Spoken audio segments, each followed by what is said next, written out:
All right. Okay, welcome everybody. Very good evening. I'd like to acknowledge our traditional caretakers and ancestors to these lands we reside on here in Santa Fe, New Mexico. We have 19 pueblos around us, and wherever you're beaming in from, we'd like to acknowledge your traditional caretakers and ancestors of your lands as well. And we, as Indigenous Ways, are absolutely committed and dedicated to bridging cultural exchange with people globally at this time. And we really appreciate you stopping in, either watching or listening to our recordings. So, just a quick recap about Indigenous Ways virtual events. We started this 8 months ago and have archived over 60 virtual events. And I want you to consider making a donation to our end of year campaign, which will keep us going in the new year, supporting the artists, musicians, presenters, elders, wisdom keepers, and ASL interpreters. You can go to our website, IndigenousWays.org. That's IndigenousWays.org. And you will see on our banner end of year campaign. Thank you very much. This evening, we are very blessed to have our brother, Mr. Lorenzo Jim, who hails from Tisnaspas on the Navajo Nation. That's TEEC, N for Nancy, OS, P for Paula, OS, Tisnaspas. It's a very special place on our reservation, and he works in Albuquerque. And we were so blessed to be introduced to Lorenzo Jim through my best friend, Candy Jones. And we have been following Lorenzo's movements with his occupation and the amazing work he's doing. We were so impressed by Lorenzo that we asked him to share some of a little slice of a part of Lorenzo's life with us this evening. So, everybody, welcome Lorenzo Jim. Thank you very much, Lorenzo. Thank you. And welcome, everyone. And we'll share a good connection today, a good opportunity, a good moment to share. So there's a cradle board. We say cradle board, eyes and ears. So I guess we'll be practicing that tonight. Means when you're in a cradle board, all you have moving is your eyes and ears, and the rest of the time you're embraced, and it's a learning. I think it's a learning platform in that sense. So it's what we'll be practicing tonight. So again, thank you all. I'll share more of my introductions as I'm going along today or tonight.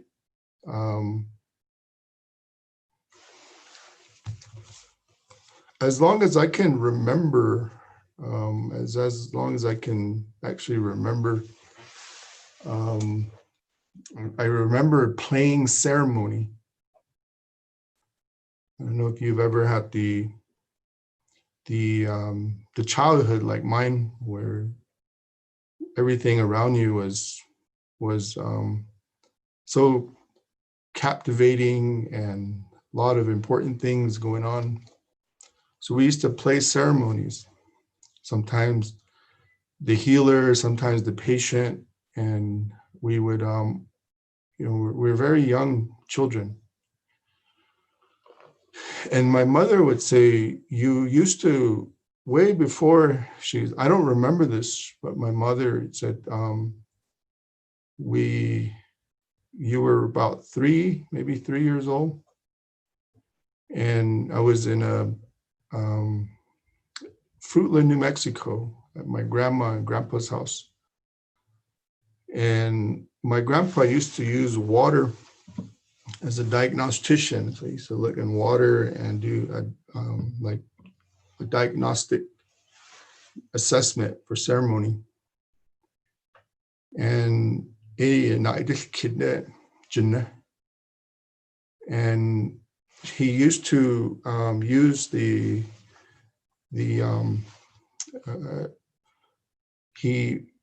my mom said we watched you one morning and you got your grandpa's pillow, and he was very stingy with his pillow, and we watched you drag it to the stove, and then there was this huge yellow tabby cat, little chubby cat, and we watched you put the cat on top of the pillow, and then you asked your grandma to give me some water. And we were watching you, and your grandpa, who said, she said that cup of water, you stood over the cat and like you're doing a diagnostic ceremony and just looking over this cat. She said it was really neat. It was something to see, she said, watching this child, she said, your child practicing that. So I was telling my mom, I said, that was actually my first CAT scan that I did. I was about 3 years old.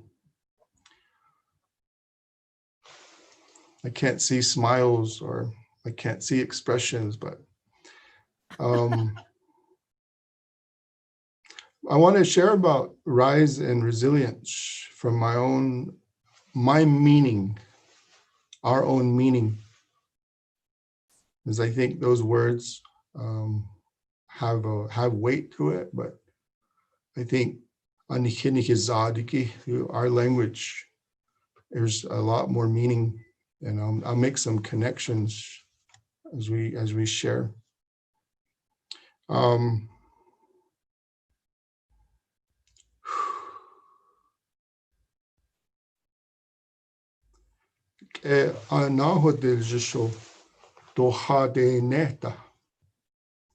It's a song, maybe around 4:30 in the morning, we would sing. My father and I would sing this together. Esa de away yellow, yeah, and then the la, esa de away, and it goes Anna del Jesho, Hadone de ne, lago, yeah, and then the la di ishe, sislat Anna Schneko, be hono shne, lago. Anna del Jesho, do hade neta. It means, and I guess if I try my best to translate it into English, it means through time, meaning through changes, through time, through seasons, through cycles, our values don't change. They actually grow stronger, or they become more, you say, like maybe more meaningful, even through time, even through changes. So I was thinking about that, and like this corn here. So we have stories and songs about corn as a life source. So just as the time when it was in creation time, when it was gifted to us, it looked like this. It looked just the same.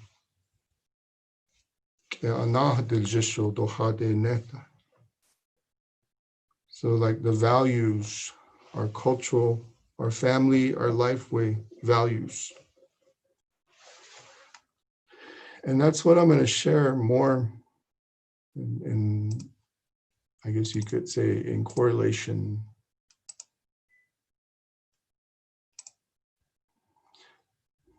Rise and resilience. So key ingredients of storytelling as our database, our realities, our values, our life is always crisis, conflict, challenge, crisis, transition, and growth. And how we learn and how we become stronger. So I want to share with you this planting season, in the spring season, when we actually, they call it the earthly planting season.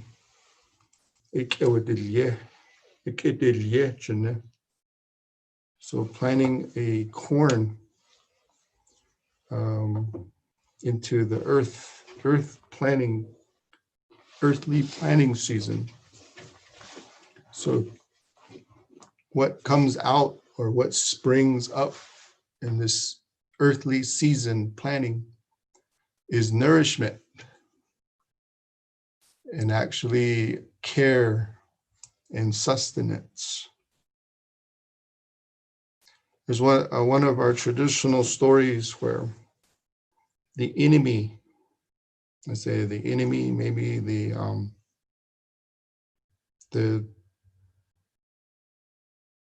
a clan, one of our clans, and they lost everything. They said they were at a time, a moment in their life where there was like a great fire.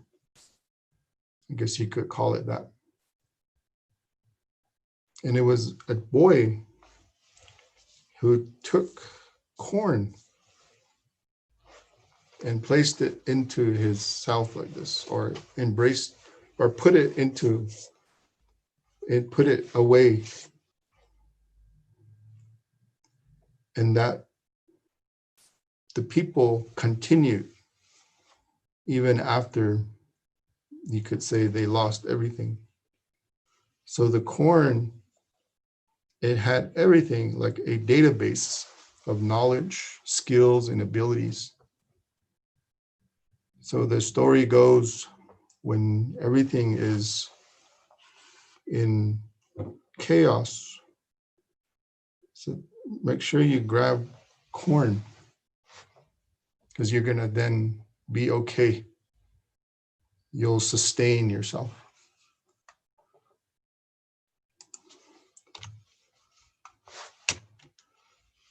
So there's something that is taking place even right now with this season. There's a spiritual season in the wintertime.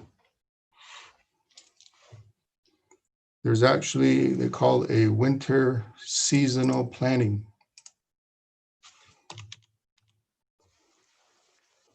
So what is planted for us is resilience, strength, and peace. So the story of the season, the bitter cold, the bitter winds, the coldness, the snow, awaiting a change. And there, the story of the Black Obsidian Boy. Bashinishki, he's the planter for this season. So he plants the seeds of challenges and hardships and opportunities for us. And I'm actually kind of afraid whenever I talk about the story of the Black Obsidian Boy, because I know what challenges I've experienced, and actually what difficulties and challenges mean. So when we look into the sky, the clouds and the dark black clouds, my father would say, "Hey, there's Black Obsidian Boy." And he's planning for us for the next season, or he's cultivating actually within us, even though it might be challenges, but it's also strength that he's bringing out. even though it might be hardships, but it's compassion that is going to be sort of grown, I guess you could say, or sprouted from us from within. It might be loss within ourselves, but it's going to be growth, something, life is going to grow out of it. So the Black Obsidian Boy, Bashani Ishki, is this seasonal planting here. Or you could say the winter planting season. And if you notice, as I'm sharing in my culture, children are actually heroes.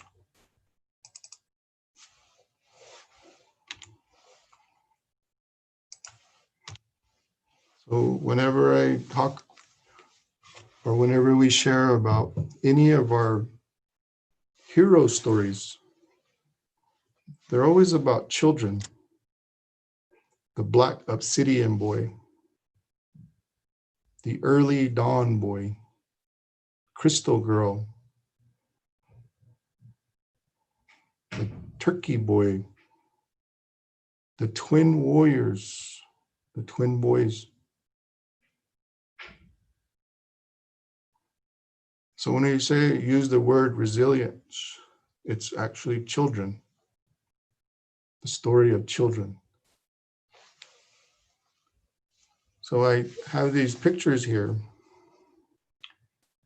As tiny and small as they are, how highly intelligent children, they can learn, they can learn a new language. They can learn to speak a new language by observation, by learning. As sort of frail and wobbly, I guess, really just really lacking the physical ability or the physical makeup, they can learn to walk and run. And then the world around them, how willing they want to learn and explore without fear. So we talk about children's stories. So understand this word resilience.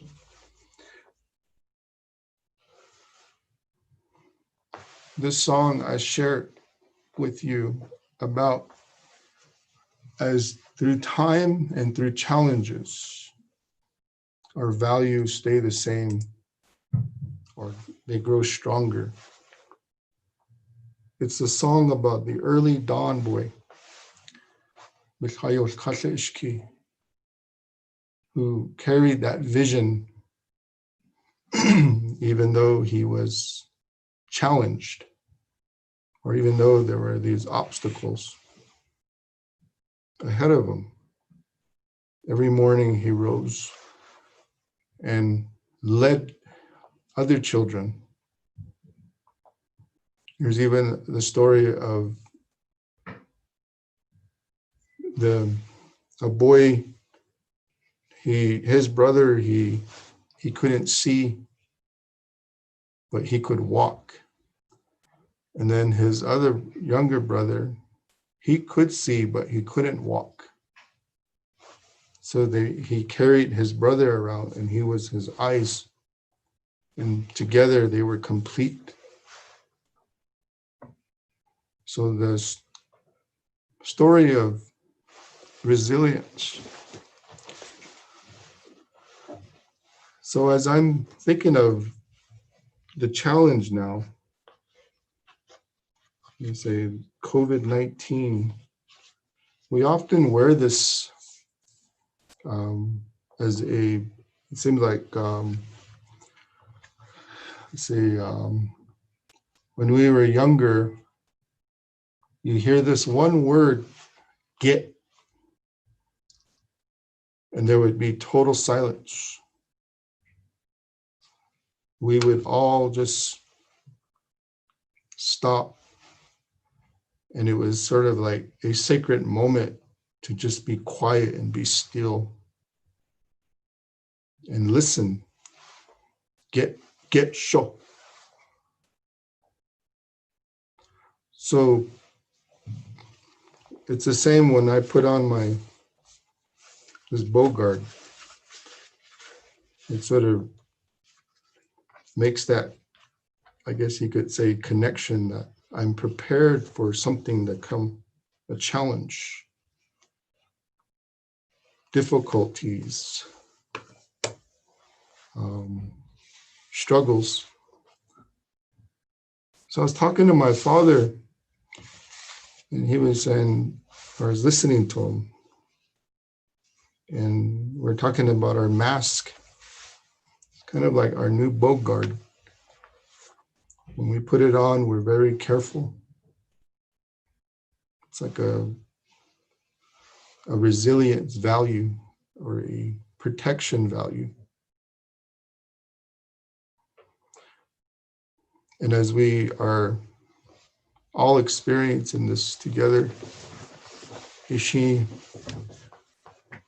it needs, and we say we sort of respect that again, or we're reconnecting back to some of these values again. It's growing stronger.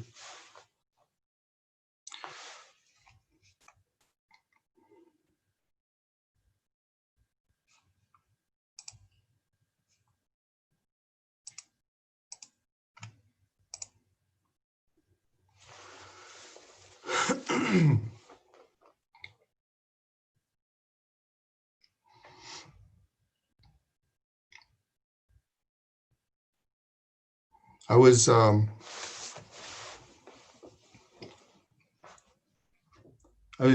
think the opportunity that we often hear about, this new story that we're all experiencing, our hero's journey that sort of we're all experiencing together, is a new story for us again. So my uncle said, Aze anid hodolish, means let there be a new medicine, or through changes or through time, there would be the need for a new medicine. So as we're experiencing, maybe in another 100 years, our stories will be told again about our connections tonight, like this, how we work together, or how we, those ishi be benachshi huinzindolish, they say.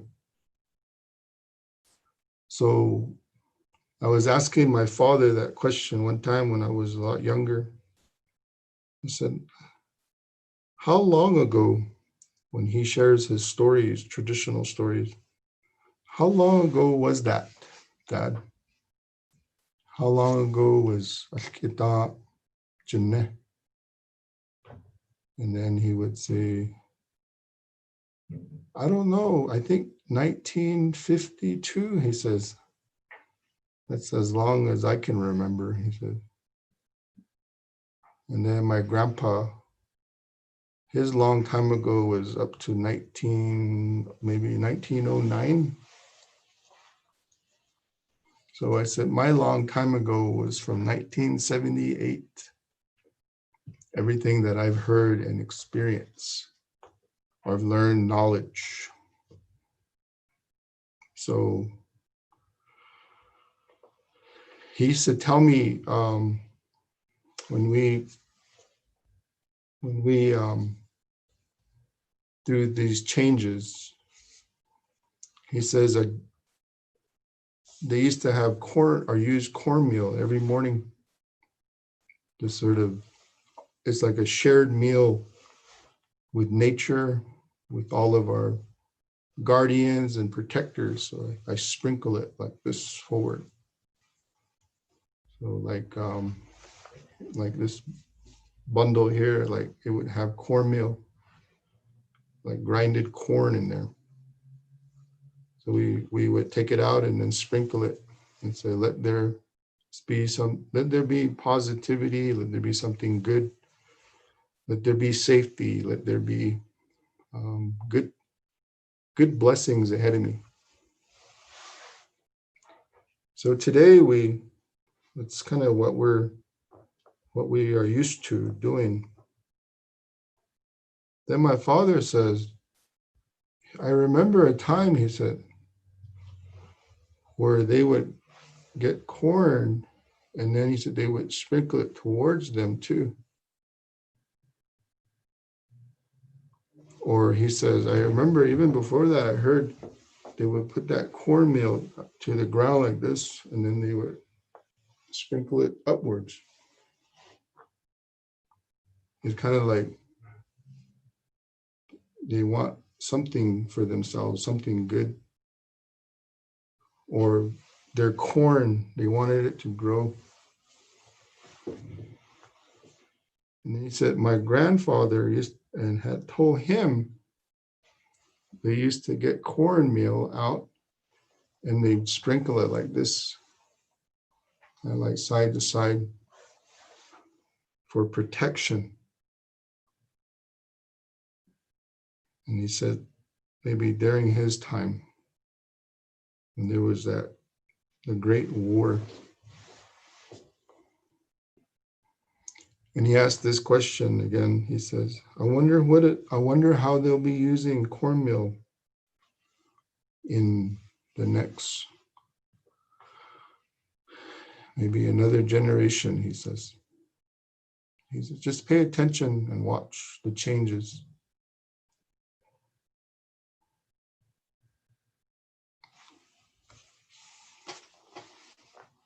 So as I'm sharing, adapting our cultural values towards modern changes and challenges,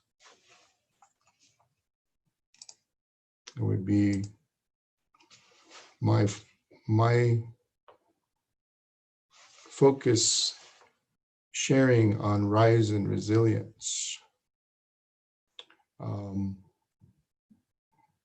And as we all experience the challenges,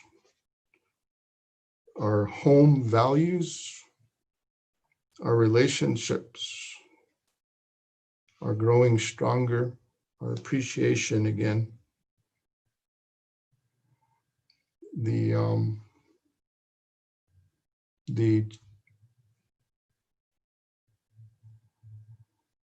hardships are being planted. Obsidian Boy is, we say, doing his thing. My daughter, she overcame COVID.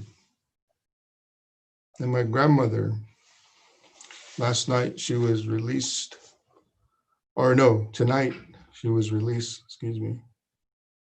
And her oxygen levels went down, so she has COVID.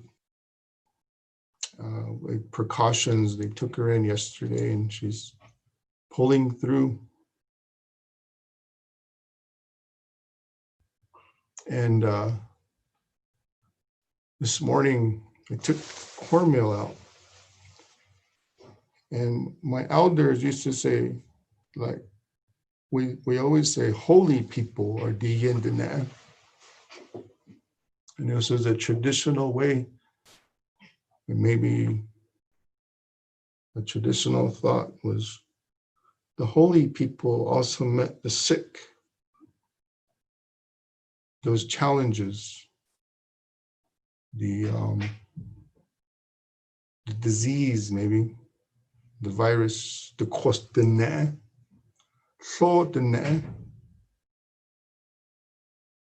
and you have to respect them too, or you have to treat them like they're sacred.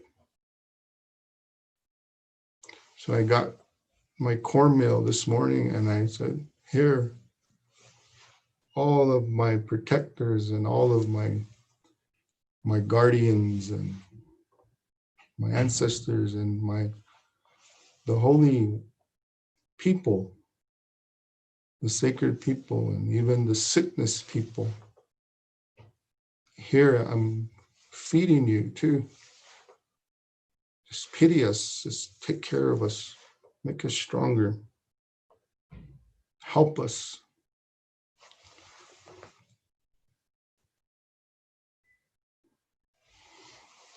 There's a little, I don't know, you could say challenging, and I even had to talk to a friend of mine today about that thought. But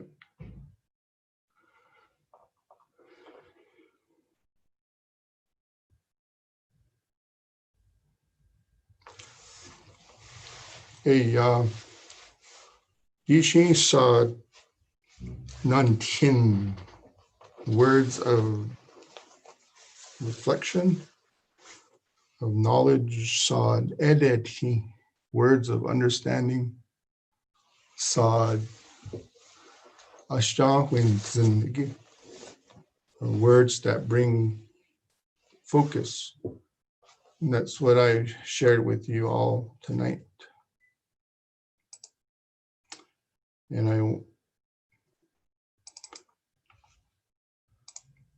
as we are working through these challenges, I wanted to share a little bit here about, or just show you all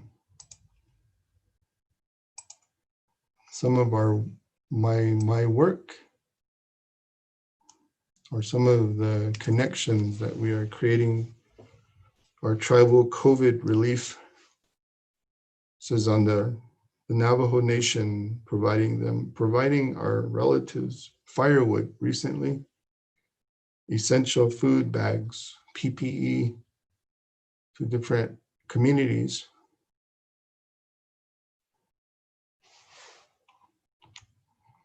And here, how cultural care, we call it, providing where it nourishes, reinforces, and sustains our food as medicine, growing relationships with nature, and how that cultivates, reinforces values again, or makes the meaning and purpose sort of clear.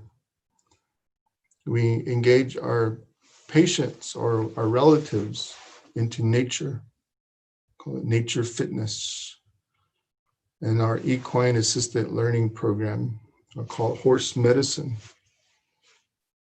building relationships with self, nature, and others.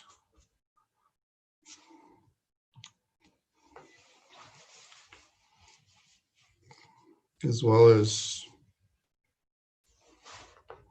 making lasting connections, supportive, relational, and engaging.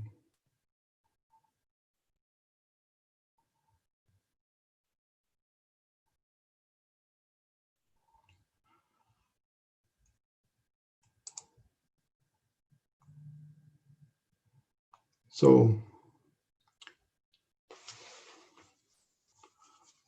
I'm going to stop here, and I hope to maybe connect with you, maybe even take some time now to share some of our thoughts. Isabel Lorenzo, thank you very much, and really appreciate your dedication to the people and the work you do with First Nations Community Health Source. We hear a lot of good things about what you all do and engage in. You just keep the momentum going, bringing the Indigenous people in Albuquerque together for various events, and all the events have food. So I've been so blessed to be a part of that, and really good stuff.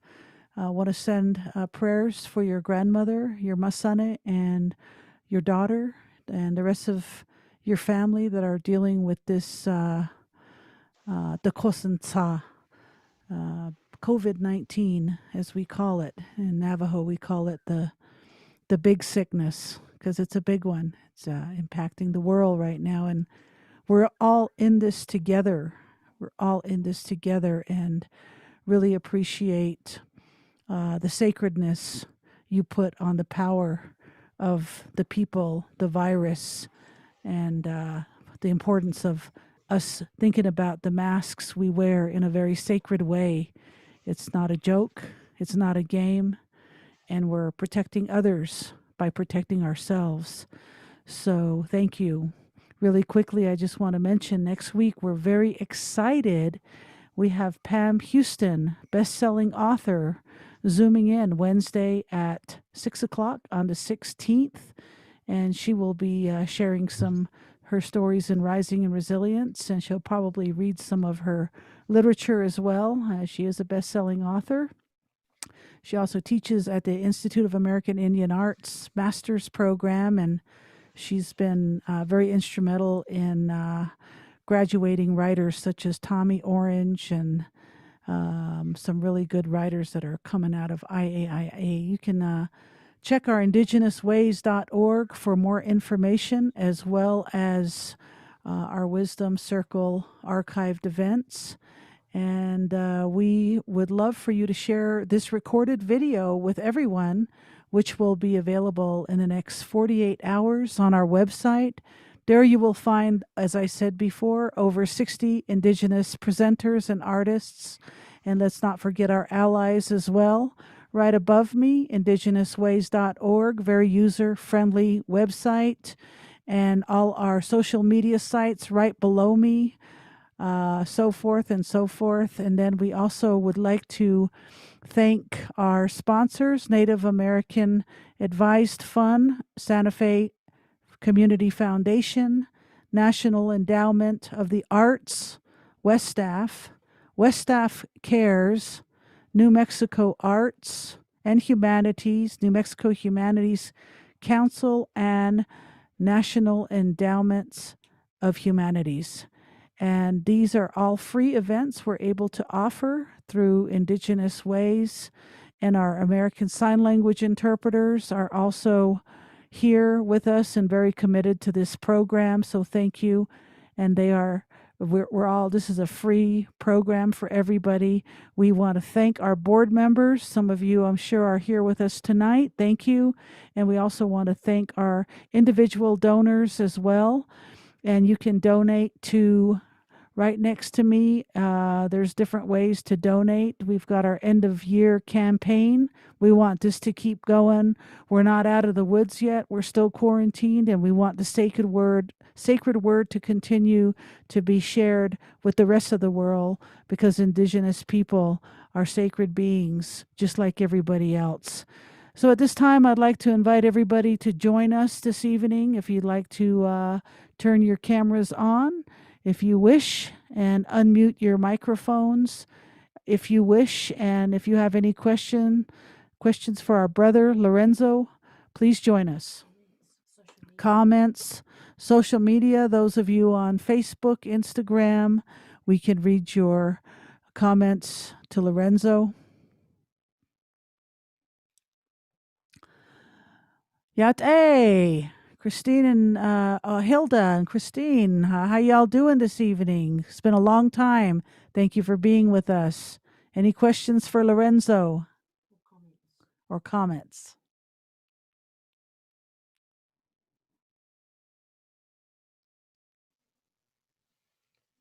Oh, we need to unmute, or maybe Elena can do it.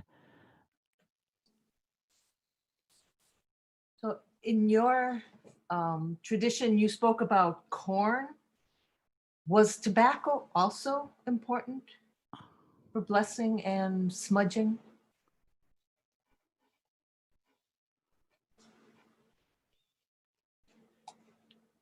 Oh, we need to unmute Lorenzo.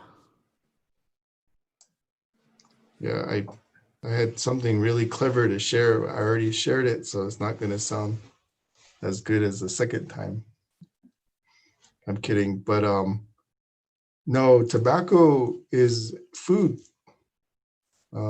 Just the like food for your spirit, and then there's food like for your body.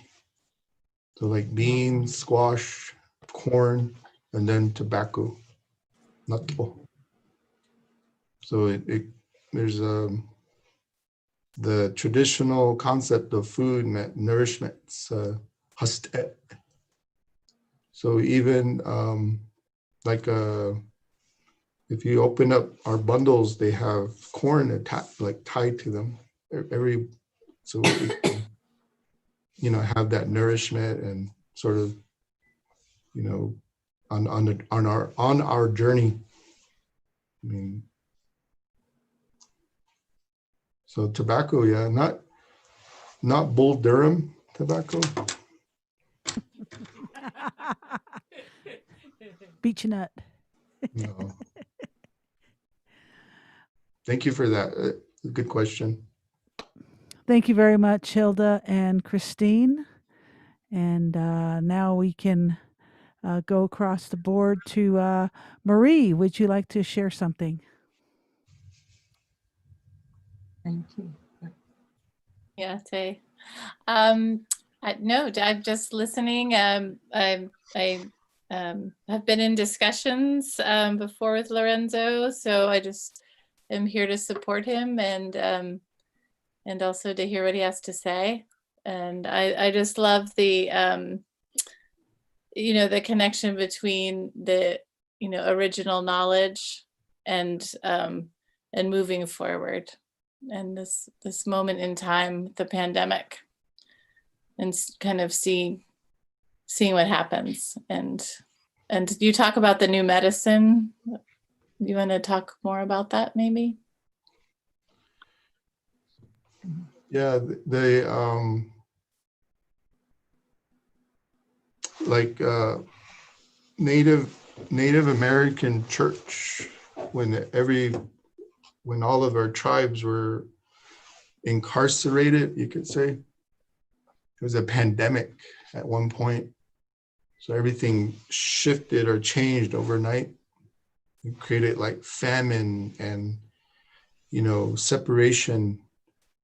But that medicine, a new medicine came to us. So in Native American church, the use of that medicine that carried us through. And it's made us stronger as well, or it kept us connected, or it created that healing. So a lot of our traditional ceremonies, there's, medicine people that would gather and would bring us something like a new medicine would be created, a new ceremony maybe. I know I asked those kinds of questions back home, and they're like, they say, Lorenzo, don't ask those questions.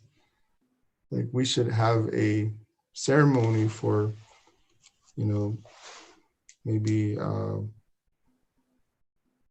new enemy like methamphetamine, and maybe give it a name, and let's have a ceremony for that. But I know they have ceremonies, other kinds of enemy, like for soldiers, warriors. So something, again, just, I think my perspective is this sort of, I hope it's a balanced perspective, and as I'm sharing, and I think that's sort of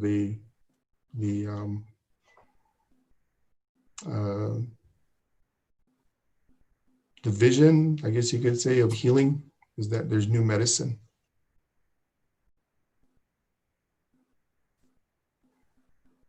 Thank you, Marie. It's good to see you.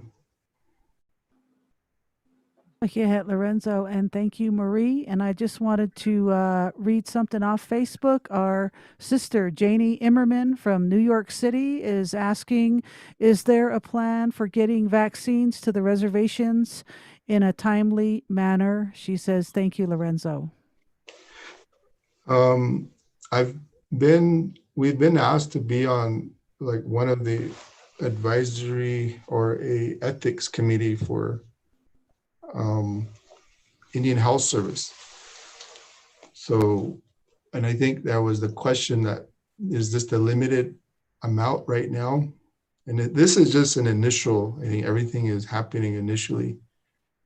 So, and I've also, as a member of the Nehathatli Association, I just saw messages about an upcoming meeting to include medicine people as part of, as you know, to be vaccinated first, or part of the essential workers and including them. So I think they're going to propose that to the tribe. So I think just as anywhere else, it's going to be a challenging, you know, initially it's going to be a little challenging, but in time, you know, I think we're going to be able to provide, or it will be provided, you know, to the reservations or to rural communities. And so I know it's a challenging question to ask right now, but I think the discussions are happening at, you know, different levels. Yeah, thank you. Thank you, Janie, for the question, and thank you, Lorenzo. And let's go to Christina Bueno. Would you like to say some words from New York City? This is Christina. I did come in a little bit late at 8:19, and the other interpreter, I saw her mention the cornmeal and the sprinkling of the cornmeal, and that really got my attention. But then that was around the time the interpreter changed, and then it got a little distracting for me because I couldn't pin the interpreter in time, and I was trying to watch the message as the other interpreter came up and tried to see what was being said. But I did catch and got back into it after it resized, and I heard the portion where you were talking about the cornmeal. And for me, Participant talking. I'm going to have to go back and watch the recording again because I did miss a big portion of it. But that part that you mentioned about the sprinkling of the cornmeal, I caught that, and that was very interesting. Thank you. So the practice, it's a very important part of, like, my grandmother, she's 99 years old, and when we in the morning, I'd hear the door close, maybe really early in the morning, before, like, you could kind of see light breaking through, and when I would be curious and look at the window, and she'd just walk, you know, to the east of the home of the Hogan, and then she'd stand there and she'd be sprinkling cornmeal. And she says, like, they're hungry too. They need food. You know, the earth, you know, I'm feeding the earth with our mother. She wants, you know, she's hungry, so I'm going to feed her. The sky, like that, the sun. So I was, you as well, be well too, like, talking to the earth, to her ancestors. And then in the evening, when we were playing, maybe the sun's going down, and then she walked to the west, and she didn't make an announcement or anything, but she did it in that sort of focused manner. And then she'd stand way over there, and then she'd be sprinkling yellow cornmeal. So the morning would be like white cornmeal, and then the evening, the yellow cornmeal. And it was just a way, you could say, a shared moment, that you shared with the earth, maybe your ancestors as well. Indigenousways, they say. Jonah, thank you very much. And thank you, Christina Bueno, for your question. I'd like to go over to our brother Richard from San Francisco.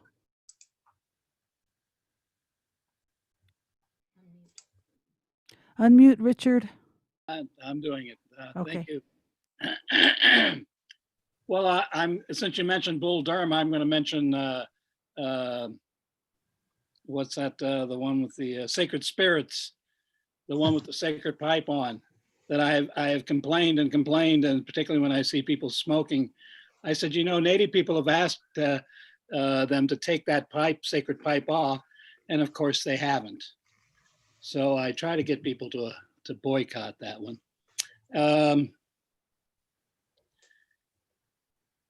I'm always grateful that Native people share what they know, because you didn't have to, as you know. But you have kind hearts, something that the empire seems to be lacking. And I'm glad that you are a man who can come out and speak the truths that you know. That's very important. We keep losing our elders. Yesterday was the anniversary of John Trudell's death, and John Lennon as well. And now I see the American Indian Movement co-founder Eddie Benton Banal has passed. And what I know is very little of him. He was somebody who stayed in the background. But what I've learned about him is that he was a very kind, very, very spiritual aspect to AIM. And we have many people out there like Eddie, and we need to recognize them. And I think the man who spoke today is one of those people, Mr. Lorenzo Jim. And we have to appreciate people who come out and speak to us, because we have so few people who can tell us the truth. We have a lot of people who can tell us lies. The truth doesn't even recognize itself sometimes. It sometimes sees itself as the lie. But there are people who do know the truth. And thank you, Mr. Jim, for coming and enlightening us. Thank you. Yeah, Richard, thank you very much. And let's go on to Mary Sue. Would you like to speak tonight, Mary? Sue? Oh my goodness. Hello everyone from the East Coast in Connecticut.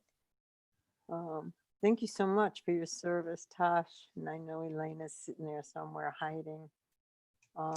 Thank you, Lorenzo Jim. I came in on my phone before, and I was watching and hearing, and then I had to run over to my computer because I couldn't see what I wanted to see.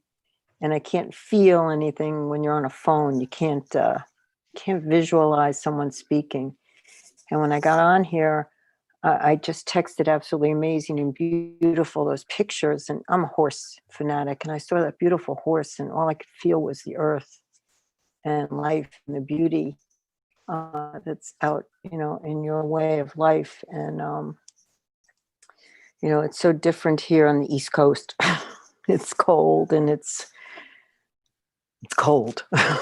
And you don't have that beautiful, flat, gorgeous grounds. And a lot of people send me pictures out from Santa Fe so that I can see the mountains and the sky. And to me, that's earth, that's life. And that's how you just projected a way of living tonight.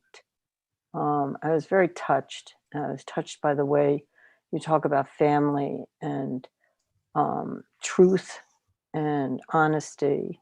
And today I was in a meeting, and our topic was courage, a willing to change. And that was pretty That was pretty interesting. And what I learned from you tonight, and I'm not even going to, offer you a question.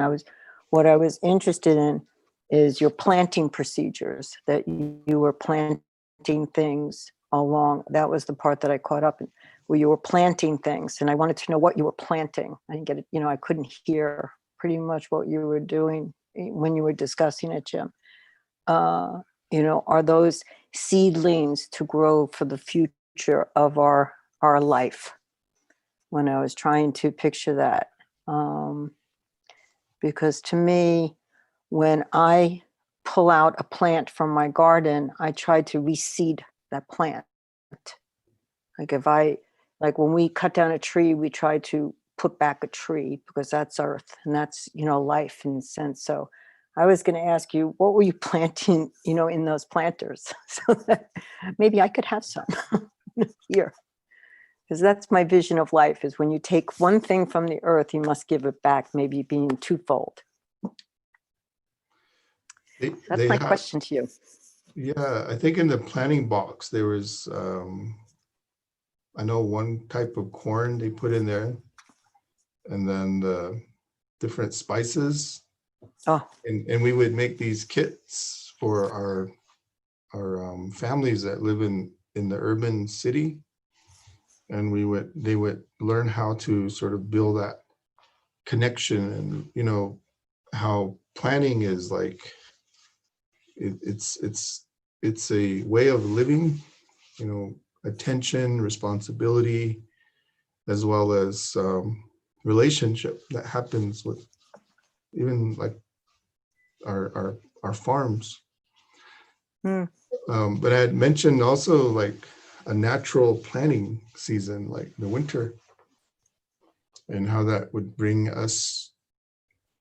I used the story of one of our traditional stories, and how the planning of hardships. That obsidian is our arrowhead. Very, very, very sacred story. And as I mentioned, challenges, but how that cultivates through that experience or journey, in our journeys, how that, cultivates strength, I guess, resilience, and how that brings out compassion again, and reminds us, connects back to those values. So I think that's kind of where that, hopefully I made that connection again for you, Mary. Yeah, you did. I'm sorry to interrupt. You did, because here, I volunteer with a group of, local farmers who have to farm their own stuff. I mean, we work to preserve they have to make their own, if they have to, their livelihood is the local farmers here in Connecticut. And, so it just sort of made a connection to me when you were, yes. And the answer is yes. You did. You helped me out in that respect. So I bless you. Thank you so much. Thank you. Yeah, there's this thing we do. We throw ourselves in the first snow, and you would take a snow bath. Our kids, we get them up while they're kicking and screaming, and then we throw them in the snow and sort of plant ourselves in it. Rub Sort it of like all our over. East Coast angels. Yeah, As soon as the snow comes, we'll just like throw ourselves and make a snow angel. yeah. And that you would say, make me strong, take care of me, that snow. Nice. All right. Thank you very much. And thank you very much, Mary Sue, for your question. I'd like to pass the mic on to Bruce, if you'd care to say anything this evening.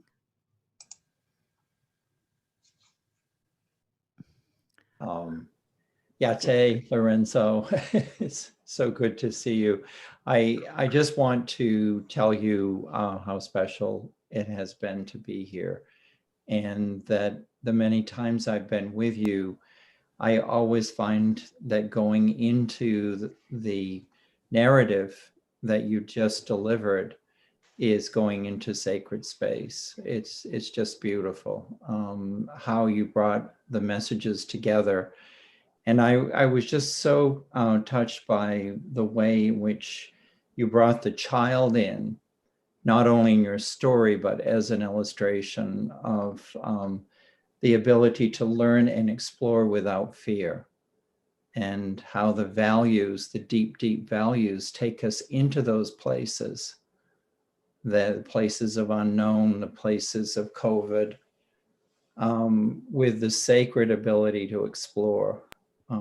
Thank you so much. It was very, very meaningful. Thank you. Thank you, Bruce. And good to see you again. Good to see you. Awesome. Thank you very much, Bruce. And last word for the evening, our brother Maurice, would you like to come in and say some words this evening?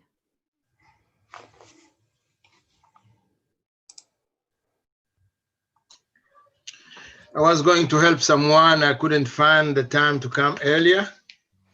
And when I came, I just run and say, I'm here.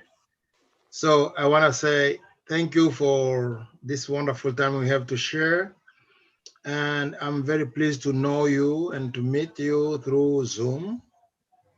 If Zoom was, if this pandemic was not there, I wish I would come down to see Lorenzo in Mexico. And maybe next year after the pandemic, we can do it. Mhm. We are building the bridge Yes. that connect all people. Yes. We are one person. In African Ubuntu, we say, I am because you are. Yes. So you being there make me feel pride. Thank you. Thank you, Maurice. Yeah, thank you very much, Maurice.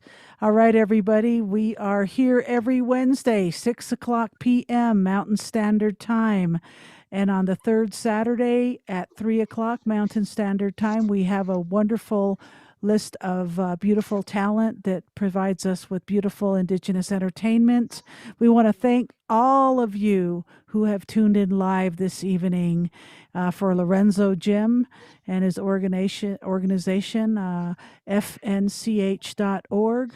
We appreciate you all being with us here this evening through Zoom or other social media sites. Ajehe, gracias, merci, kia ora, talofalava. Thank you, thank you, thank you. Let's give it up for Lorenzo Jim. Woo! And we want to thank our ASL interpreters who make all of this possible for our wonderful deaf and hard of hearing audiences. We'll see you all next week, and stay sacred. Wear your masks and think about it as protecting them to protect you and protect you to protect them. And let's all protect each other. And let's get through this. World family. Let's give it up for Lorenzo. Stay safe.